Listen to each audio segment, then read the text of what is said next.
everybody, welcome back to our Jane Eyre read-along. I hope everyone had a great weekend.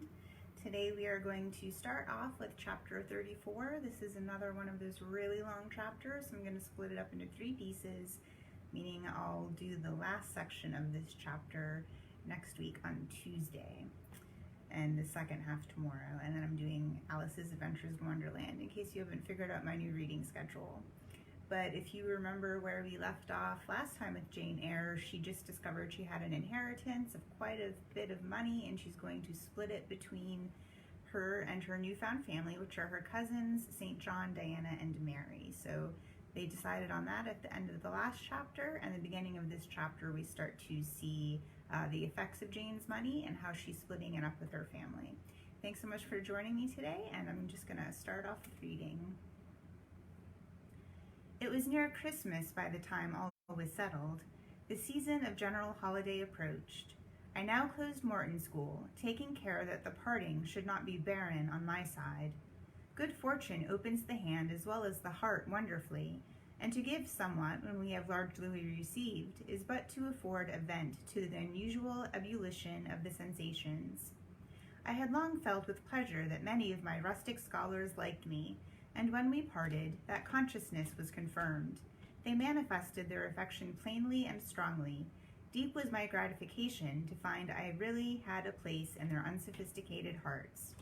I promised them that never a week should pass in future that I did not visit them and give them an hour's teaching in their school. Mr. Rivers came up as, having seen the classes, now numbering 60 girls, file out before me and locked the door. I stood with the key in my hand, exchanging a few words of special farewell with some half-dozen of my best scholars, as decent, respectable, modest, and well-informed young women as could be found in the ranks of the British peasantry. And that is saying a great deal, for after all, the British peasantry are the best taught, best mannered, most self-respecting of any in Europe. Since those days I have seen paysans and bourrinen, and the best of them seemed to me ignorant, coarse, and besotted, compared with my Morton girls. Do you consider you have got your reward for a season of exertion? Asked Mr. Rivers, when they were gone. Does not the consciousness of having done some real good in your day and generation give pleasure? Doubtless. And you have only toiled a few months. Would not a life devoted to the task of regenerating your race be well spent? Yes, I said. But I could not go on forever so. I want to enjoy my own faculties as well as to cultivate those of other people. I must enjoy them now. Don't recall either my mind or body to the school. I am out of it and disposed for a full holiday. He looked grave. What now? What sudden eagerness is this you evince? What are you going to do? To be active as I can. And first I must beg you to set Hannah at liberty and get somebody else to wait on you. Do you want her? Yes, to go with me to Moor House. Diana and Mary will be at home in a week, and I want to have everything in order against their arrival. I understand. I thought you were for flying off on some excursion. It is better so. Hannah shall go with you. Tell her to be ready by tomorrow then, and here is the schoolroom key. I will give you the key of my cottage in the morning. He took it. You give it up very gleefully, said he. I don't quite understand your light-heartedness, because I cannot tell what employment you propose to yourself as a substitute for the one you are relinquishing. What aim, what purpose, what ambition in life have you now? My first aim will be to clean down. Do you comprehend the full force of the expression? To clean down Moor House from chamber to cellar. My next to rub it up with beeswax, oil, and an indefinite number of cloths, till it glitters again. My third, to arrange every chair, table, bed, carpet, with mathematical precision. Afterwards, I shall go near to ruin you in coals and peat to keep up good fires in every room. And lastly, the 2 days preceding that, on which your sisters are expected, will be devoted by Hannah and me to such a beating of eggs, sorting of currants, grating of spices, compounding of Christmas cakes, chopping up of materials for mince pies, and solemnizing of other culinary rites, as words can convey but an inadequate notion of the uninitiated like you. My purpose, in short, is to have all things in an absolutely perfect state of readiness for Diana and Mary before next Thursday.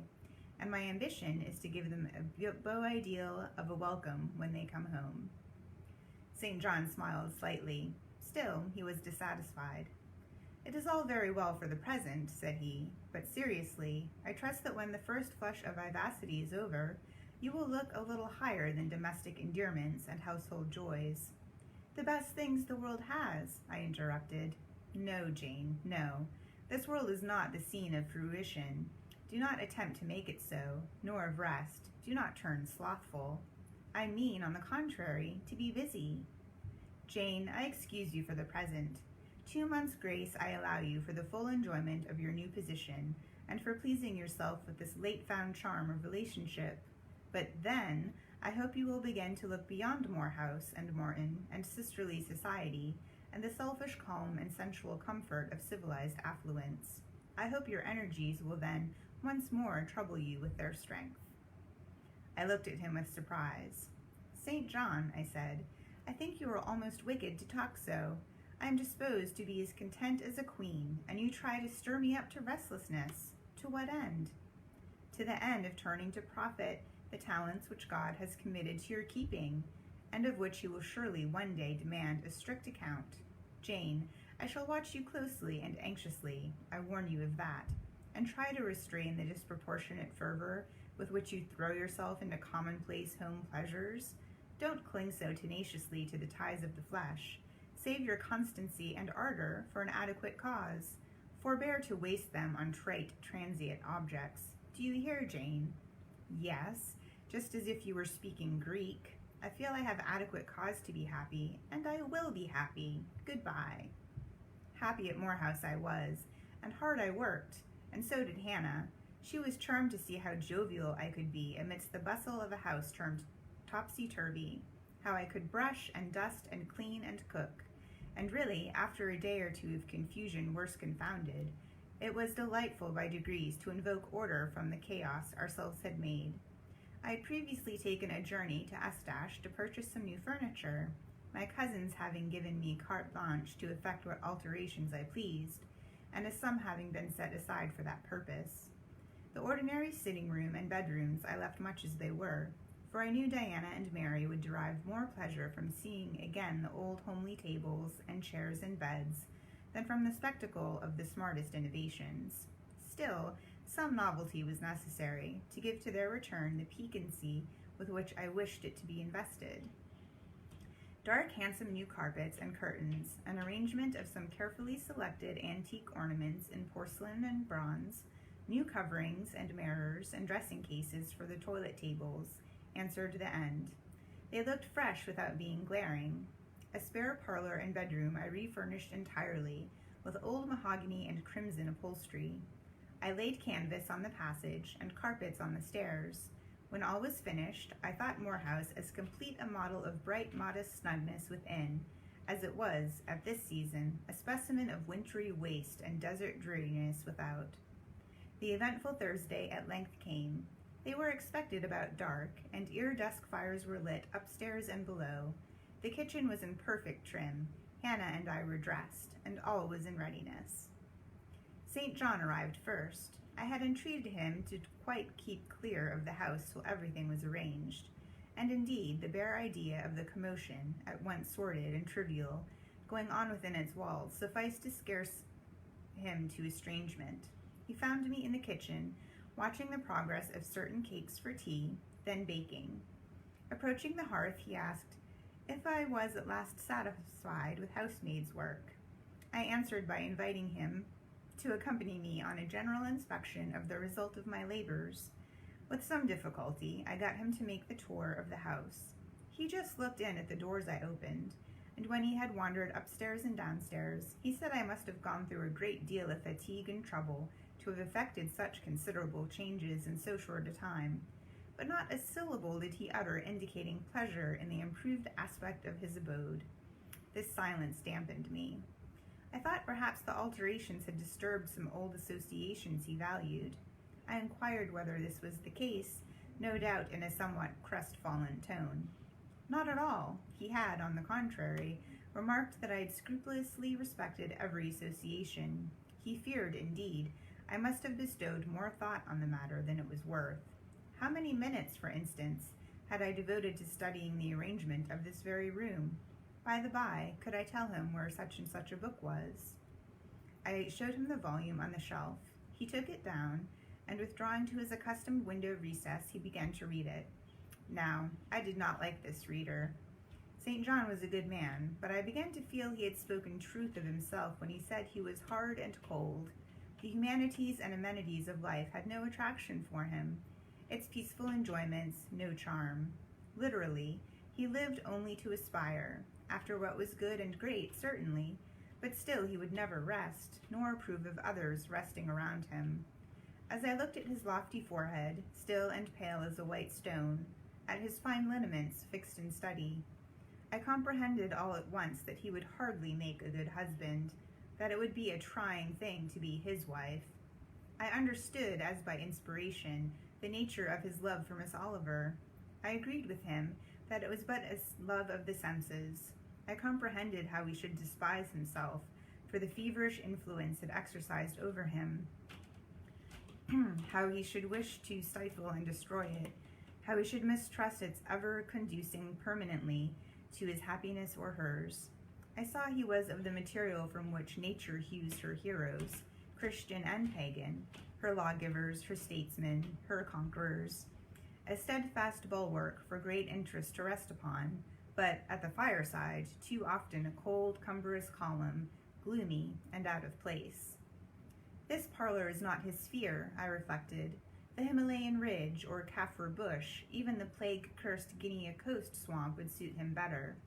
Well may he eschew the calm of domestic life. It is not his element.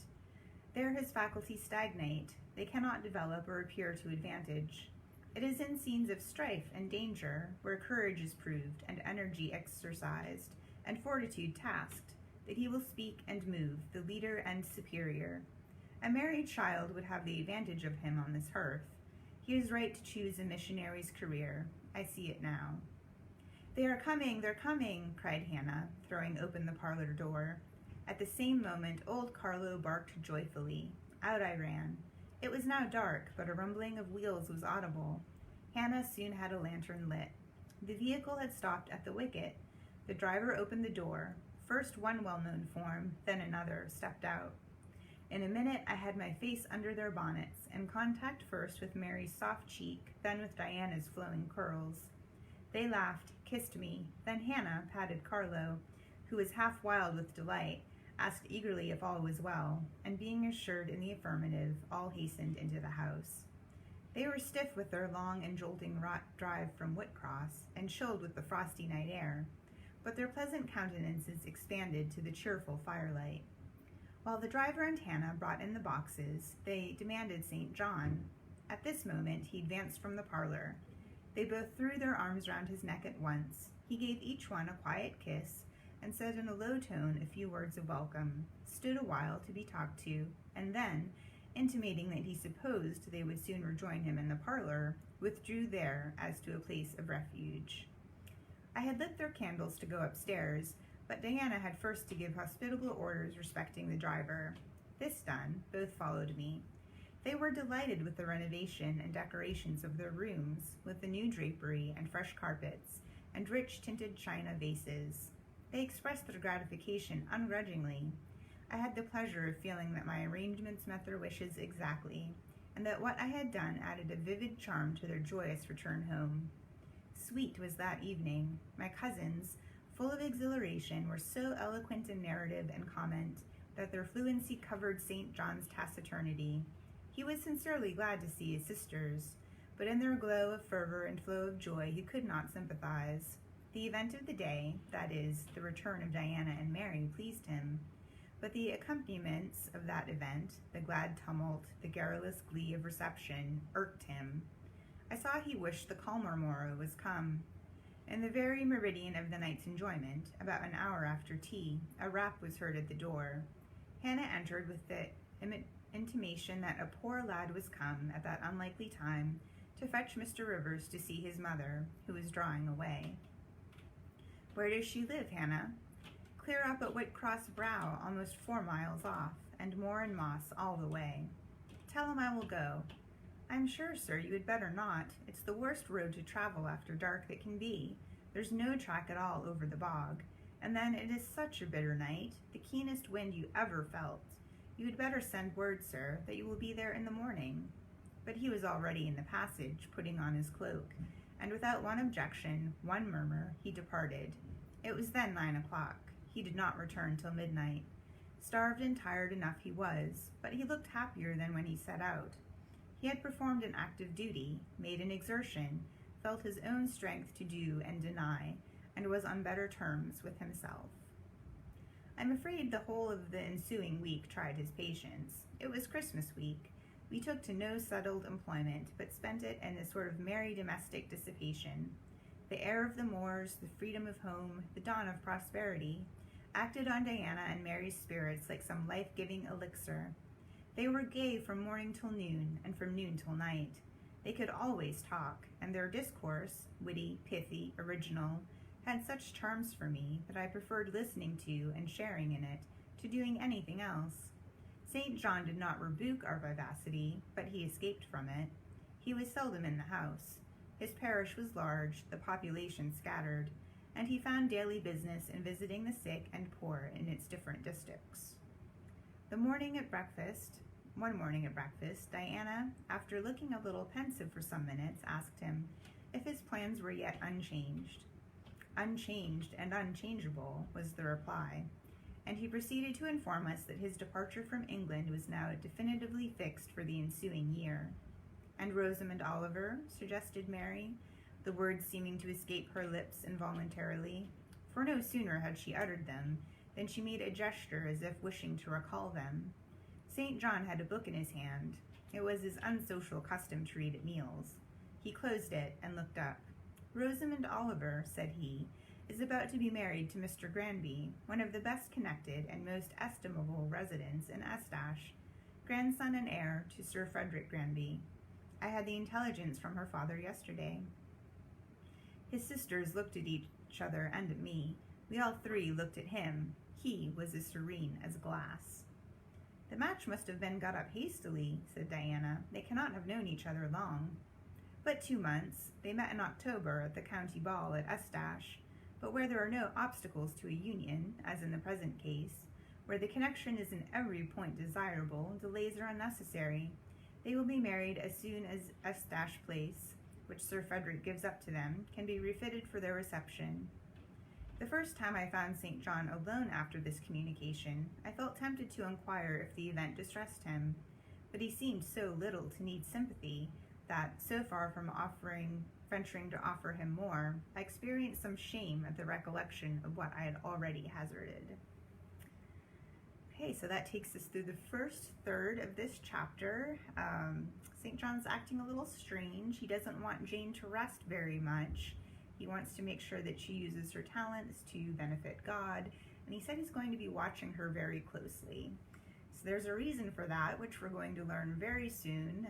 Make sure you tune in to see what things St. John has in mind. I don't really agree with them, but it does help the story move along. So we'll see how that goes. I'll be here again tomorrow at noon reading the second part of this chapter, and I hope to see you then. Thanks for watching.